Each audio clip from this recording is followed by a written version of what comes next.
बालेन सरकार र गृहमन्त्री सुदनजीको बारेमा चाहिँ आज मलाई केही कुराहरू चाहिँ भन्न मन लाग्यो है। मेरो मनमा लागेको चाहिँ कुराहरू चाहिँ। नमस्कार, म सुवेदी केटा।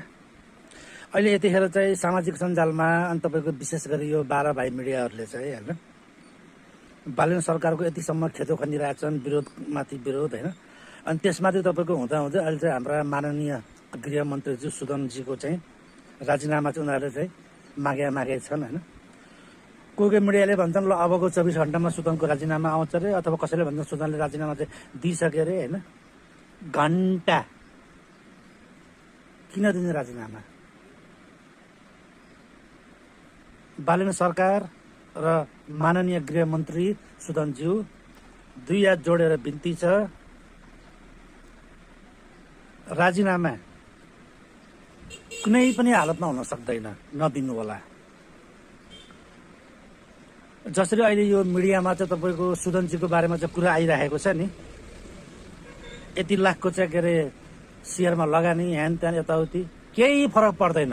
राजनीतिमा आइसकेर भ्रष्टाचार गरेर घोटाला गरेर कमाएको सम्पत्ति होइन। राजनीतिमा आउनुभन्दा अगाडि नै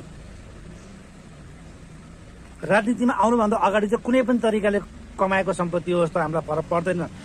कारण चाहिँ एउटै भन्छु म।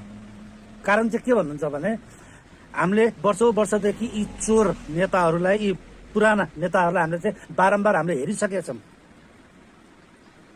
अब ती चोरहरूलाई हेर्दा हेर्दै वाक्क दिक्क लागिसक्यो हेर्नुहोस्।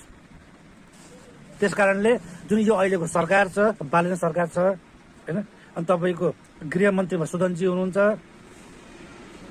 उहाँहरूले चाहिँ तपाईँको चोरे पनि, ठगे पनि, लुटे पनि त्यो हामीलाई बाल। कारण उहाँहरूले चाहिँ राजनीतिमा आइसकेपछि चाहिँ कमाएको सम्पत्ति होइन, तपाईँको राजनीतिमा आउनुभन्दा अगाडि नै उहाँहरूले कमाएको चिज हो। र उहाँहरूले राम्रो काम गरे पनि नगरे पनि तपाईँको चाहिँ कम्तीमा पनि 2 देखि 2.5 वर्ष हामीले चाहिँ हेर्ने हो। बुझ्नुभयो नि हजुरले? 2 देखि 2.5 वर्ष हेर्ने हो। अब यो 2.5 वर्षको बिचमा यदि चित्त बुझ्यो, राम्रो लाग्यो भने चाहिँ तपाईँको स्थानीय चुनावमा पनि तपाईँको पुरै टोटल्ली घन्टी छाप, तपाईँको वडा अध्यक्षदेखि लिएर मेयरदेखि लिएर यी भारेबुरे सब पत्ता साफ, अरू पुराना पार्टीका यी सबै पत्ता साफ। र यदि अब हो तपाईँको यो 2.5 वर्षको बिचमा पनि तपाईँको बालेन सरकारले, सुदनजीले यदि राम्रो काम गर्न सक्नु भएन भने चाहिँ त्यो बेलामा चाहिँ हामीले फेरि तपाईँको चाहिँ देखाइदिनेछौँ।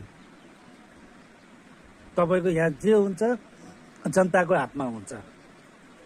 त्यस कारणले सुदनजीको चाहिँ राजीनामा चाहिँ कुनै पनि हालतमा हुन सक्दैन। यो 12 भाइ मिडिया कान खोलेर सुन है। तिमीहरूले जति सुकै खेदो खाने तापनि हामीलाई बाल घन्टा